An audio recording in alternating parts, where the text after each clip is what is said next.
এই পৃথিবীতে যত ইবাদত আছে কোনো ইবাদত এমনটা নাই যে নবী সেই ইবাদতের পদ্ধতি দেখায়া যান নাই, বরং যত ইবাদত আছে প্রত্যেকটা ইবাদতের তরিকা পদ্ধতি নবীজি প্র্যাকটিক্যাল ভাবে আমাদের জন্য রেখে গেছে। যেমন ঈমানের পরে সবচাইতে বড় ইবাদত হইল নামাজ। ঈমানের পরে সবচেয়ে বড় ইবাদত কি বলেন? নামাজ। নামাজের আদেশ আল্লাহ তাআলা কোরআনুল কারীমের মধ্যে করেছেন। ৮২ জায়গায় নামাজের কথা আছে, বেশি জায়গায় কথা আছে বলে ফরজ বিষয়টা এমন, বেশি জায়গায় আছে বিদায় নামাজের গুরুত্ব বেশি বিষয়টা এমন, বরং আল্লাহ তাআলা একবার বললে ওই কথার গুরুত্ব যেমন, শতবারও যদি বলেন ওই কথার গুরুত্ব তেমন। মুফাসসিরিনে কেরাম বলেন আল্লাহ তাআলা যে ৮২ জায়গায় নামাজের কথা বলছেন, উল্লেখ করছেন, এর কমপক্ষে ৮২টা কারণ আছে। প্রত্যেক জায়গায় উল্লেখ করার আলাদা আলাদা কারণ আছে। কথা বুঝতেছেন তো? প্রত্যেক জায়গায় উল্লেখ করার আলাদা আলাদা কারণ আছে। তা যাই হোক, ঈমানের পরে সবচাইতে গুরুত্বপূর্ণ ইবাদত হলো নামাজ। এখন বলেন তো, নামাজের আদেশ তো কোরআনে। আমাদের দেশে নতুন একটা গ্রুপের আবির্ভাব ঘটেছে, এরা নিজেদেরকে দাবি করে আহলে কোরআন। কথায় কথায় আসলো তাই বলি, এরা নবীর সিরাত, নবীর সুন্নাত, হাদিসকে বাদ দিয়ে শুধু কোরআন মানতে চায়। কিন্তু বাস্তবতা হলো হাদিস এটা হলো কোরআনের ভাষ্য, কোরআনের ব্যাখ্যা, আর সাহাবায়ে কেরাম হলো হাদিসের প্র্যাকটিক্যাল, আর নবীজি হলেন কোরআনুল কারীমের প্র্যাকটিক্যাল। নবীজি হলেন জীবন্ত কোরআন। এজন্য আয়েশা সিদ্দিকা রাদিয়াল্লাহু তাআলা আনহার কাছে আয়েশা একজন জিজ্ঞাসা করে, আয়েশা, নবীজির ব্যাপারে আমাদের কিছু বলো, তার আখলাকের ব্যাপারে বলো। আয়েশা সিদ্দিকা রাদিয়াল্লাহু তাআলা আনহা বলেন, তুমি কি কোরআন পড়ো নাই? বলে, হ্যাঁ পড়েছি। এইবার আয়েশা সিদ্দিকা রাদিয়াল্লাহু তাআলা আনহা বলেন, কানা খুলুকুহুল কোরআন, এই কোরআনটাই হলো নবীর চরিত্র। কেন বলছে? কোরআনে যত আদেশ আছে, যত বিধান আছে, সব বিধান আল্লাহ তাআলা আমার আপনার নবীর মাধ্যমে বাস্তবায়ন ঘটিয়েছেন। কোনটা বাদ নাই, কোনটা বাদ নাই। যেমন কোরআনে আছে জিনা করলে শাস্তি কি হবে, বিবাহিত নারী পুরুষ জিনা করলে শাস্তি কি হবে, পাথর নিক্ষেপ করে হত্যা করতে হবে, এটা কোরআনের আইন। এখন পাথর নিক্ষেপ করে হত্যা করবেন কাদের? যদি কোনো কাফের এই কাজ করে, শাস্তি তো তার জন্য না, সে তো ইসলামের মধ্যেই নেই। তাহলে শাস্তি কার্যকর করতে হবে কার? ইমানদারের উপরে, যদি ইমানদার জিনা করে। এখন রাসূল সাল্লাল্লাহু আলাইহি ওয়াসাল্লামের সামনে যেই ইমানদারেরা ছিলেন, বলেন তো এরা কি সাধারণ মানুষ ছিলেন নাকি? এরা তো সব সাহাবা কিরাম ছিলেন। এখন এই আমল যদি প্র্যাকটিক্যালে করাইতে হয়, তাইলে জিনা সংগঠিত হতে হবে সাহাবায়ে কিরামের মধ্যে। আল্লাহ তাআলার কুদরত, এটা উম্মতের জন্য রহমত। সাহাবাদের মাধ্যমে জিনা সংগঠিত হয়েছে, কিন্তু ব্যাপক হারে না, একটা দুইটা ঘটনা ঘটছে। এটা আল্লাহ তাআলার কুদরত, ঘটাইছেন হয়তো আল্লাহ। কেন? কারণ এই যে শাস্তির বিধান কোরআনুল কারীমে লিখিত আছে, প্র্যাকটিক্যাল ভাবে এটা কেমনে কার্যকর করতে হবে, আল্লাহ তাআলা আমার আপনার নবীর মাধ্যমে এটা প্র্যাকটিক্যাল ভাবে কেমনে সম্পাদন করা হবে, এটা দেখানোর জন্য এই ঘটনা ঘটাইছে। এখন মনে করেন একজনের দ্বারা জিনা সংগঠিত হয়েছে, তিনি সাহাবা ছিলেন, এই জন্য তাকে তিরস্কার করার সুযোগ নাই, কারণ সে তো গুনার তাওবা করছে। এইরকম এক সাহাবার দ্বারা জিনা সংগঠিত হয়ে গেছে, তার নাম হলো মায়াজ ইবনে মালিক রাদিয়াল্লাহু তাআলা আনহু। কথার থেকে কথা আসতেছে, আর একদিকে চলে যাচ্ছে কথা, তাও বলি যেহেতু সামনে আসলো। মায়াজ ইবনে মালিক জিনা করে ফেলছে। নবীজির কাছে এসে সে স্বীকৃতি দিছে, আমি জিনা করে ফেলছি। নবীজি তারে বলছে, যাও আল্লাহর কাছে মাফ চাও, মাফ করে দিন। মায়াজ ইবনে মালিক চলে গেছে। যাওয়ার সময় চিন্তা করে, আমি তো নবীরে বলি নাই যে কেমন জিনা করছি। কারণ হাদিসের মধ্যে আছে, চোখের জিনা দেখা, হাতের জিনা ধরা, পায়ের জিনা চলা, প্রত্যেকটা অঙ্গ প্রত্যঙ্গের আলাদা আলাদা জিনা আছে। তাইলে নবী তো বুঝতে পারে নাই কোন জিনা করছি। সে পুনরায় আবার ফিরে আসছে, নবীজির কাছে এসে বলতেছে, ইয়া রাসূলুল্লাহ, আমি তো ওই রকম জেনা করেছি যেমনটা বৈধ স্বামী স্ত্রী করে থাকে, আমি এই ধরনের জেনা করেছি। এইবার নবীজি মুখ ঘুরায় ফেলেন, সে আবার বলে যে আমি এইটা করছি। এরপরে রাসূল সাল্লাল্লাহু আলাইহি ওয়াসাল্লাম তার পরিচিত যারা তাদেরকে বলতেছে, এটা কি মদ পান করছে নাকি? কারণ মানুষ যখন মাতাল থাকে অনেক কথাই বলে। পরীক্ষা করা হলো না, সে মদ পান করে নাই, নেশাগ্রস্ত নয়। জিজ্ঞাসা করা হয়, এই লোকটা পাগল নাকি? আশেপাশে খোঁজ নিয়ে জানা হলো না, পাগলও নয়। তার মানে সে মদপ্য নয়, পাগলও নয়, সুস্থ মস্তিষ্কে সে তার জেনার কথা স্বীকার করেছে।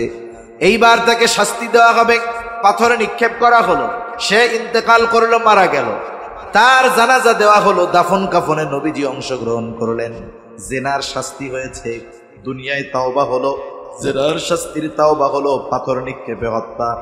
নবীজি তার জানাজায় শরীক হলেন, দাফনে শরীক হলেন। কবর দিয়ে সবাই ফিরে আসতেছে। দুইজন ব্যক্তি মায়াজ ইবনে মালিকের কবরের দিকে ইশারা করে বলে, এই তো মায়াজ ইবনে মালিক। আল্লাহ তাআলা যেই ব্যক্তির পাপ গোপন করার সুযোগ দিয়েছিলেন, কিন্তু এই ব্যক্তি বড় বোকা। এই ব্যক্তি নিজের গুনার কথা নিজে স্বীকার করলো, মানুষও যাই না গেল সে একজন জেনাকার। এই দুইজনের কথা নবীজির কানে গেছে, নবীজি আওয়াজ পাইলেন। কিছু দূর অগ্রসর হওয়ার পরে নবীজি সেখানে দাঁড়াইলেন, দেখতে পাইলেন মরুভূমির ভিতরে একটা গাধা মরে ফুলে আছে, দুই পা দুই দিকে ছড়ায়া আছে। নবীজি দাঁড়িয়ে বললেন, কোথায় ওই দুই ব্যক্তি যারা মায়াজ ইবনে মালিকের ব্যাপারে এই কথাগুলো বলছো?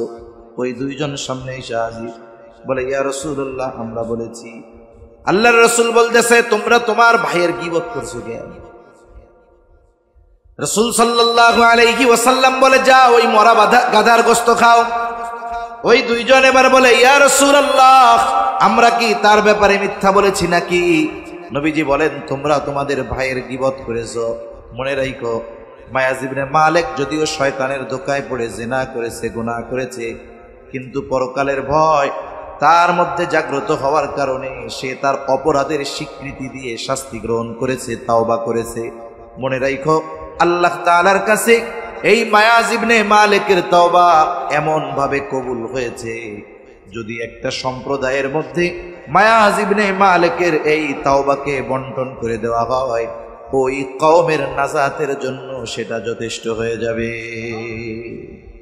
তাহলে ভুল হইছে, কিন্তু খালেস তাওবা করছে, যার কারণে মর্যাদা কমে গেছে তা না, আরো আল্লাহ বাড়ায় দিছে। ঠিক কিনা বলেন? তা যে কথার থেকে গেলাম, আমার আপনার নবী হলেন প্র্যাকটিক্যাল কোরআন। এমন কোন আমল নাই যেই আমলের প্র্যাকটিক্যাল আমার আপনার নবীজি দেখায়া যান। এখন ঈমানের পরে সবচাইতে বড় ইবাদত হলো নামাজ। নামাজের আদেশ কোথায়? কোরআনে। এখন এই আহলে কোরআন যারা নিজেদেরকে দাবি করে নবীর হাদিস অস্বীকার করে, এরা সরাসরি হাদিস অস্বীকারী। নিঃসন্দেহে হাদিস অস্বীকারী এরা কাফের, এ ব্যাপারে কোনো সন্দেহ নাই। যদি নবীর হাদিসকে অস্বীকার করে, প্রকান্তরে কোরআনকে অস্বীকার করা হয়। কারণ কোরআন কি আল্লাহ তাওরাতের মতো তক্তায় লেখা একসাথেই দুনিয়ায় পাঠাইছে? কোরআন আল্লাহ তাআলা আমার আপনার নবীর মাধ্যমে নাজিল করেছে। এজন্য ওগুলো ইহুদি নাসারাদের দোসর। বিভিন্ন এলাকায় কোরআন পাঠ কর্মসূচির নাম দিয়ে দিয়ে আহলে কোরআন হওয়ার দাওয়াত এরা দিয়ে বেড়াচ্ছে। কখনো যদি আপনাদের এইদিকে আসে, তাহলে বিজ্ঞ উলামায়ে কেরাম যারা আছে তাদের সাথে পরামর্শ করে এরপরে খোঁজ খবর নিয়ে তাদের সেমিনারগুলোয় যাবেন। নাইলে দেখা যাবে সরল মনা মানুষকে কোরআন সামনে দিয়ে ধোঁকা দেওয়ার অপচেষ্টা এরা চালায় যাচ্ছে। আল্লাহ হেফাজত করুক, বলি আমি। এখন আপনাদের কাউরে যদি বলা হয় যে নামাজের আদেশ তো আল্লাহ কোরআনে করেছেন, এক কাজ করেন, কোরআন থেকে ফজরের 2 রাকাত ফরজ নামাজ পড়ার পদ্ধতি, যেভাবে 2 রাকাত ফরজ বা সুন্নাত আমরা পড়ি, নবীর হাদিস বাদ দিয়া শুধু কোরআন থেকে বের করে দেন। আসেননি কেউ আছেন? পারবেন? সারা দুনিয়ার মুফাসসিরেরা পারবে। মনিটরের আওয়াজটা ছাড়েন তো ভাই, মনিটরের আওয়াজটা ফেস করে গেল, আওয়াজটা ছাড়েন মনিটরে।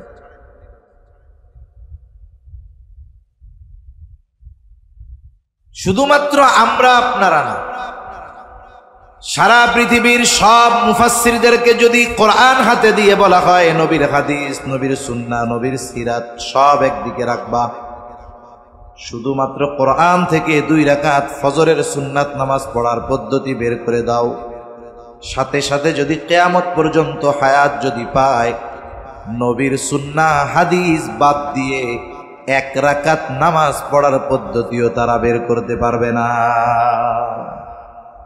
নামাজের আদেশ করেছেন আল্লাহ, আর নামাজ পড়ার পদ্ধতি শিখিয়ে দিয়েছেন মুহাম্মদুর রাসূলুল্লাহ সাল্লাল্লাহু আলাইহি ওয়াসাল্লাম। এই জন্য নবীজি বলেন, সল্লু কামা রাআইতুমুনি উসাল্লি। নামাজ পড়তে হবে কিভাবে? কামা রাআইতুমুনি উসাল্লি, আমাকে যেভাবে পড়তে দেখো তোমরা এইভাবে পড়ো। যদি কোরআন থেকে নামাজ পড়তে যায়, যেমন নামাজের একটা ফরজ রুকু করা, কোরআনেও আছে ওয়ারকাউ মা'আর রাকিঈন, রুকুকারীদের সাথে রুকু করো। রুকু শব্দের অর্থ কি? রুকু শব্দের অর্থ হইল ঝুঁকা। কিন্তু বলেন তো, আপনাদের সামনে যখন বলি যে নামাজে রুকু করতে হবে, কেমন দৃশ্য ভাসে যে একটা মানুষ সোজা আছে একেবারে এইরকম হয়ে যাবে, তাই না? এখন যদি কেউ মাথা একটু ঝুঁকায় দাঁড়াইয়া, এটার কি আপনারা রুকু বলবেন?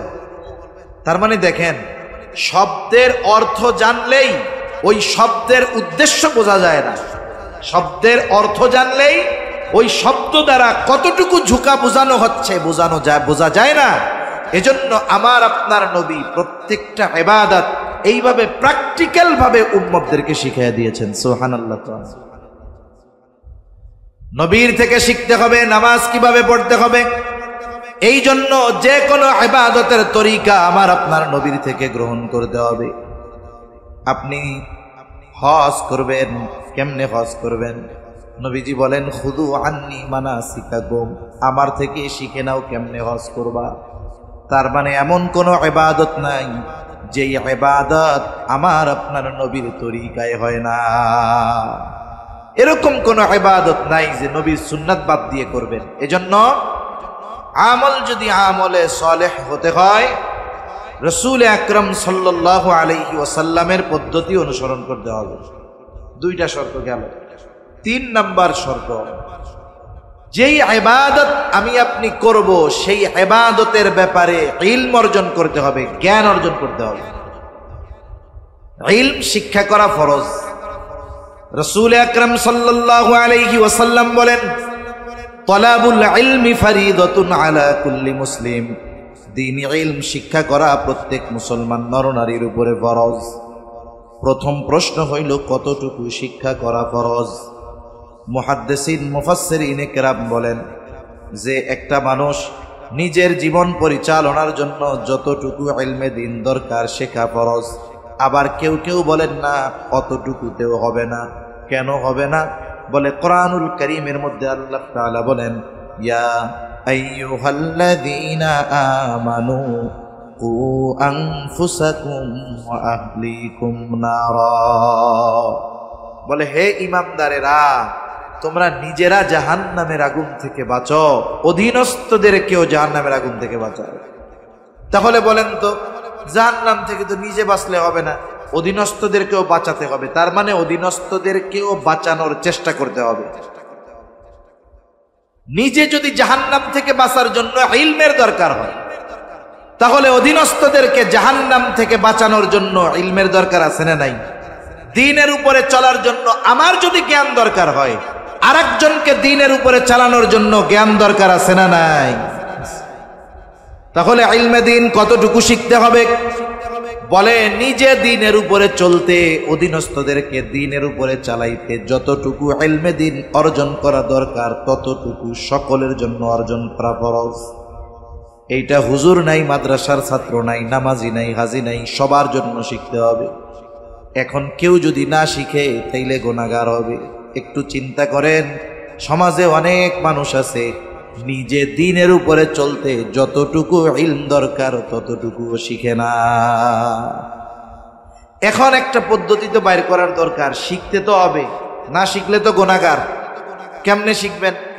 মাদ্রাসায় তো ছোট ছোট বাচ্চারা যায়, এরা গিয়ে শিখে। আপনারা মুরব্বীরা কি করতে পারেন? আপনার মাদ্রাসার মুতামিম মসজিদের ইমাম সাহেবকে বলতে পারেন যে হুজুর, কতটুকু দিন শেখা ফরজ আমরা তো বুঝি না, আপনি আমাদেরকে একটু প্রতিদিন আধা ঘন্টা সময় দিয়ে শিখাইয়া দেন।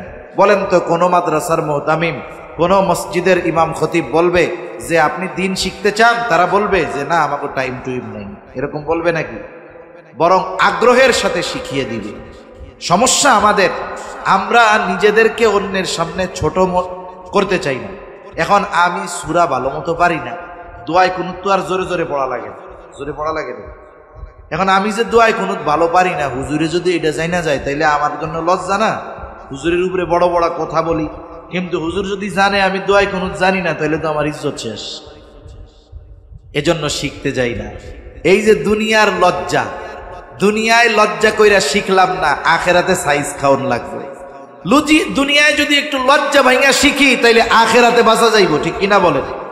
এজন্য আমরা চেষ্টা করব আমাদের আলেম যারা আছে, মাদ্রাসার শিক্ষক যারা আছে, মসজিদের ইমাম খতিব যারা আছে, তাদেরকে বলা যে দৈনিক এশার পরে আধা ঘন্টা আপনি আমাদেরকে একটুগুলো শিখাইয়া দেন, যেগুলো দরকার।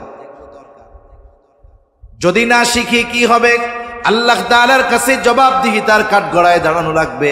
কারণ নবীজি বলেন কুল্লুকুম রাঈনা ওয়া কুল্লুকুম মাসউলুনা আন রাইয়াতিহি। নবীজি বলেন তোমরা প্রত্যেকেই দায়িত্বশীল, আর প্রত্যেককে তার দায়িত্বের ব্যাপারে জিজ্ঞাসা করা হবে। পিতাকে সন্তানের ব্যাপারে জিজ্ঞাসা করা হবে, স্বামীকে স্ত্রীর ব্যাপারে জিজ্ঞাসা করা হবে, মাকে কন্যার ব্যাপারে জিজ্ঞাসা করা হবে।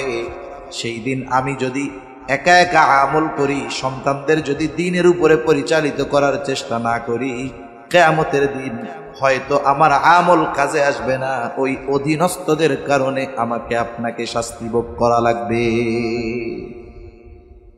যাদের জন্য পরিশ্রম করতেছেন তারা দুশ্মন হয়ে যাবে। আপনার আমার তো আমলের অভাব নাই, কিন্তু সন্তানটারে গুরুত্ব দেয়নি। আরে আমি পড়ি, ওই যে নামাজ না পড়ে তাতে আমাকে। কিয়ামতের দিন ওরা অন্তরায় হয়ে দাঁড়াবে, বাধা হয়ে দাঁড়ায় যাবে। আপনি আজকে জোর করেন না, সন্তানটা ঘুম থেকে উঠাইতে কষ্ট হয়, শীতের রাত, অনেক রাত্রে ঘুমাইছে, উঠলে কষ্ট হবে, থাক, পড়ার দরকার নাই নামাজ। রোজার মাস, গরমের দিনের রোজা, হায় রে এত লম্বা দিন না খাইয়া থাকবে, আমার পোলাডার মাইয়াডার কত কষ্ট হবে রে। এই যে মোহাব্বত কইরা রোজা রাখার নাই, নামাজ পড়ার নাই, পর্দা করার নাই, এই মোহাব্বত পরকালে ওরা আপনার আমার বিরুদ্ধে দাঁড়ায় যাবে। কি বলবে? রব্বানা ইন্না আতা'না সাদাতানা ওয়া কুবারা'না ফাআযাল্লুনাস সাবিলা।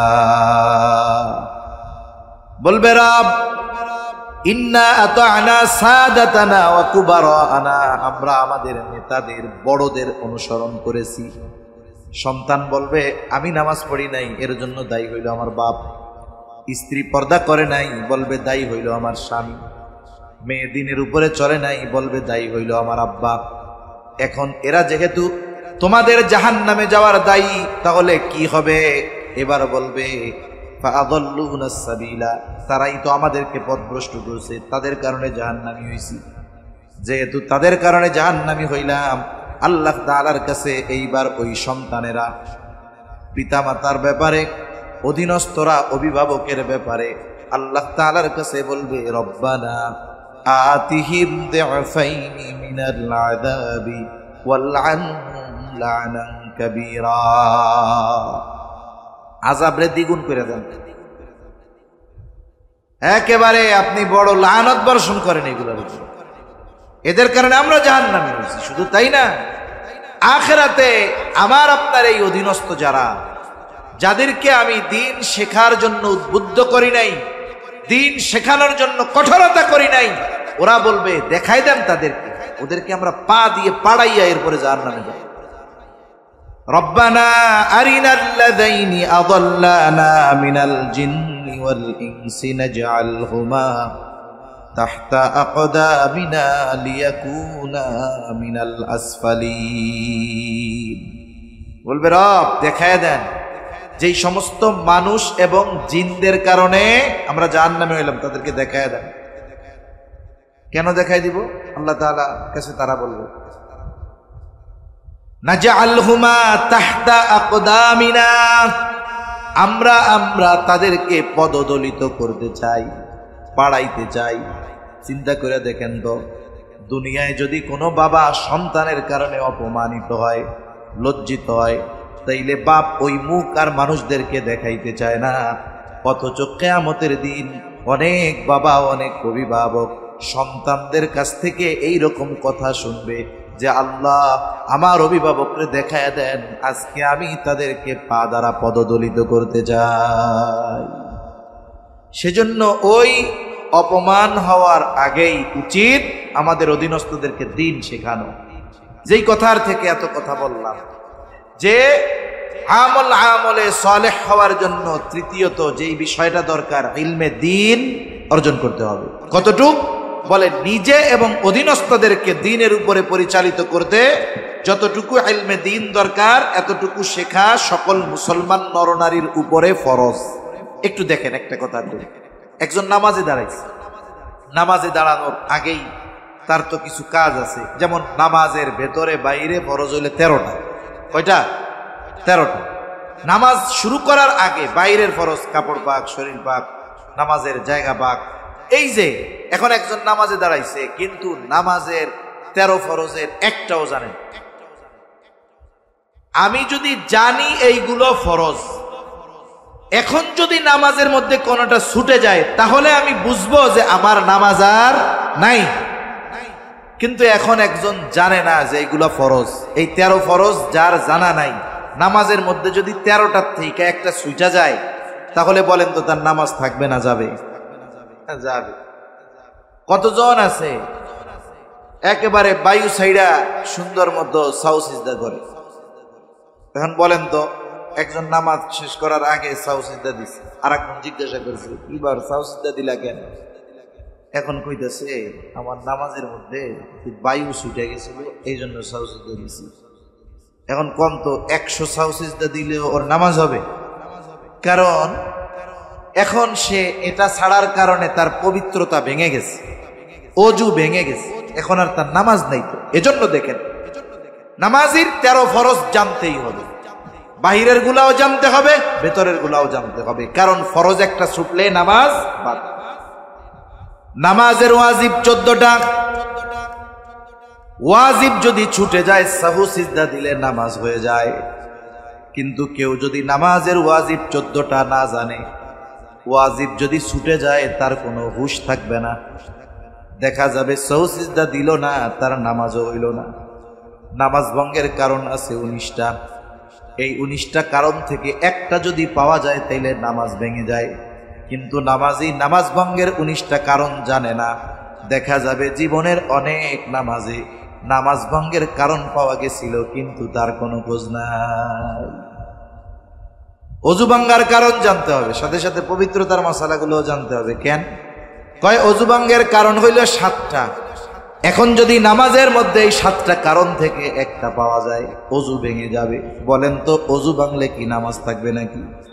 তাহলে চিন্তা করে দেখেন, কত কিছু জানার দরকার, কিন্তু এই বিষয়গুলো থেকে আমরা মাহরুম হয়ে যাচ্ছি। অনেকে জানে না, জানার চেষ্টাও করে না, জানার ইচ্ছাও করে না। দেখা যায় বছরের পর বছর ইবাদত করতেছে, ইবাদত হইতেছে না। এজন্য যে ইবাদত করতে হবে, ওই ইবাদতের মাসলা মাসাইল গুলো সুন্দর মতো জানতে হবে। 4 নাম্বার শর্ত হলো তার খাবারটা হালাল হইতে হবে। এই 4টা শর্ত নিয়ে আমরা আজকে আলোচনা করব, আর বেশি না। 4 নাম্বার শর্ত, তার খাবার কি হইতে হবে? পবিত্র হতে হবে, হালাল হতে হবে। খাবার শুধু হালাল হইলে হবে না, উপার্জনটা হালাল দরকার আছে না নাই? কতজন আছে খাবার হালালের ব্যাপারে সতর্ক, কিন্তু টাকা কোন দিক দিয়ে আসলো, এটা কি টেবিলের তল দিয়ে আসলো না উপর দিয়া, এটার ব্যাপারে যাচাই বাছাই করেন। একজন ওয়াজে শুনছে যে হুজুর বলছে যে শোনেন, যদি মক্কা থেকে দুম্বাও আনেন, আল্লাহর নাম বাদ দিয়া, ইচ্ছা কইরা বাদ দিয়া যদি কেউ জবাই দেন, তাহলে ওই হালাল প্রাণীর গোশত আর হালাল থাকবে না। কত ডেঞ্জারাস কথা না? এখন ওই লোকটা অফিসে গেছে, সরকারি চাকরি করে, ওই দিনের কামাই খুব ভালো হয়েছে। কামাই তো বুঝেন, কতজন ঘুষ খায়। হুজুর গায়ে এসে কি কয় জানেন? হুজুর আলহামদুলিল্লাহ, যে চাকরি চাকরি ভাই বলে আল্লাহ তাআলা এমন এক চাকরি দিছে, আশপাশ দিয়া যা পাই বেতন ধরাই লাগে। ঘুষের চাকরি আইসে হুজুরের কয় আলহামদুলিল্লাহ খুব ভালো আছে। এখন ওনার ইনকাম ভালো হয়েছে, পকেটে 20,000 টাকা নিয়ে আসছে বাজারে, এসে দেখে বড় গরু জবাই হয়েছে। ওই যে ওয়াজ শুনছে যে আল্লাহর নাম বাদ দিয়া যদি জবাই দেয় তাইলে তো আর বস্তু হালাল নেই। কত সচেতন মানুষ কসাইয়ের কাছে কানের কাছে মুখ নিয়ে বলে, এই বেটা এত বড় গরু যে জবাই দিছস, এইটা জবাই দেওয়ার সময় আল্লাহর নাম নিছিলি, মানে বিসমিল্লাহ কইছস? কসাইও তো চালাক কম না। কসাই কয়, ভাই মাসলা মাসাইল আমরাও জানি, আমরাও কম জানি না, নিজে নামাজ কালাম পড়ি না, আমি পড়ি না, আল্লাহ চাইলে আমারটা মাফ করে দিতে পারে, কিন্তু ইচ্ছা করে আল্লাহর নাম বাদ দিয়ে আর একজনে হারাম গোশত খাওয়াইয়া ফান্দে পড়মু এই কাম আমি করি না, আল্লাহর নাম ঠিক মতোই লইছি, টেনশন করেন না। এইবার সে নিশ্চিত যে গোস্তটা কি আছে, হালাল আছে। 10 কেজি দাও, সিনার গোস্ত দিও, এই গোস্ত দিও, রানের থেকে দিও, ঠিক আছে। এইবার হালাল গোস্ত কেনার জন্য পকেট থেকে যে টাকাটা দিল, টাকাটা কি কন্যা উপার্জন যদি হারাম হয়, এই হারাম টাকা দিয়ে হালাল কিনছে, এটাও হারামের ন্যায়। এটাও কিসের ন্যায়? হারামের। এজন্য 1 নম্বরে উপার্জন হালাল হতে হবে। উপার্জন হালাল। হালাল উপার্জনের নিমিত্তে কেউ যদি হালাল কর্ম করে, কর্ম যত ছোট, উদ্দেশ্য আল্লাহ হালাল উপার্জন করতে চাই, হারাম খাইতে চাই না, 5 ওয়াক্ত নামাজ ঠিক মতো পড়ে, ফরজ ওয়াজিবগুলো ঠিক রাখে, হালাল উপার্জনের নিয়তে যেই ব্যক্তি হালাল কর্ম করে, নবীজি বলেন কাসবুল হালালি ফারিদাতুম বাদাল ফারিদা, ফরজ ইবাদতের পরে অন্যতম ফরজ ইবাদত হলো হালাল উপার্জন করা। ফরজ ইবাদত ঠিক রেখে হালাল উপার্জনের নিয়তে যে হালাল কর্ম করবে, তার ওই কর্মটাও তার আমল নামায় ইবাদত বলে যোগ হয়ে যাবে। হালাল উপার্জনের মধ্যে আল্লাহ তাআলার বরকত থাকে। এজন্য যারা হালাল উপার্জন করতে গিয়ে ছোটখাটো কাজ করে, আমরা তাদেরকে তুচ্ছ-তাচ্ছিল্য করব না। অনেক মানুষ আছে ছোটখাটো কাজ করে কিন্তু কাজটা তার হালাল, পান বিক্রি করে, চা বিক্রি করে, এই যে হালাল উপার্জনের নিমিত্তে ছোট কাজ করতেছে, আমরা তাদেরকে তিরস্কার করব না। কেউ রিক্সা চালায়, ভ্যান চালায়, যা করে করুক, অন্যের জমিতে কাম দেয়, মজুরি করে, কুলিগিরি করে, কিন্তু হালাল উপার্জনের নিয়তে করে, আল্লাহর কসম ওই সচিবালয়ের চেয়ারে বৈশা যেটা ঘুষ খায় আমাদের কাছে সম্মানিত হতে পারে, কিন্তু ওর চাইতে আপনার বাজারে যদি কোনো মুচি থাকে যে হালাল উপার্জনের জন্য জুতা সেলাই করে, ওর দাম আল্লাহ তাআলার কাছে বেশি। ঠিক কিনা বলেন? এজন্য হালাল উপার্জনকারী ছোট কর্ম যদি করে, কর্মটা যদি হালাল হয়, তাকে আমরা তিরস্কার করব না, কর্মের কারণে খোটা দিব না। কারণ এই সমাজের মানুষকে কর্মের কারণে খোটা দেয়। অনেক সময় মনে করেন, আমি এমনি বলতেছি আর কি বোঝানোর, একজন রিক্সা চালায়, রিক্সা চালকরে মনে করে সমাজের ছোট মানুষ। এখন সে যদি কোনো ভালো কথা বলে, ওই যারা শিক্ষিত মানুষদের পছন্দ হয়, হ্যাঁ রিক্সাওয়ালা বয় বেটা, এই যে দেখেন তার নাম আছে, তার পরিচয় আছে, সবকিছু বাদ দিয়ে তার কর্মটাকে সামনে আনলো কেন? তাকে ছোট করার জন্য। তাকে কি করার জন্য? ছোট করার জন্য। এবং এই জন্য কেউ যদি হালাল কর্ম করে, কর্ম যদি ছোট হয়, আমরা এই কর্ম নিয়ে তাকে তিরস্কার করব না। তাহলে 1 নম্বর দরকার হালাল উপার্জন, 2 নম্বর হালাল খাবার দরকার। হালাল উপার্জনের সাথে সাথে খাবারটাও হালাল হতে হবে, হালাল। এই দুইটার সমন্বয় যদি ঘটে তাহলে এই শর্তটা পূরণ হবে। কিন্তু দুর্ভাগ্য তাদের যাদের খাবারটাও হারাম, উপার্জনটাও হারাম, অথবা দুইটার একটা হারাম, তাহলে তাদের অবস্থা কি হবে? যারা হারাম উপার্জন করে, হারাম খায়, এদের অনেক বড় বড় ক্ষতি হয়। 1 নাম্বার কি হয়? আল্লাহর নবী বলেন লা ইয়াদখুলুল জান্নাতা জাসাদুন উদিয়া বিল হারাম। হারাম ভক্ষণকারীর শরীর জান্নাতে প্রবেশ করবে না। হারাম খাবার দ্বারা গঠিত শরীর জান্নাতে প্রবেশ করতে পারবে না।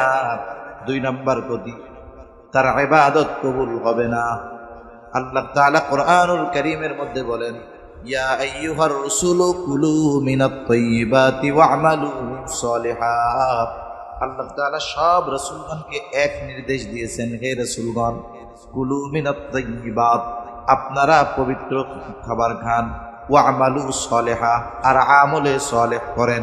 বুজুর্গানে দিন বলেন, এর দ্বারা এই কথা বোঝা যায় যার খাবার পবিত্র নয়, যার খাবার হালাল নয়, তার আমলটা আমলে সলেহ হবে না।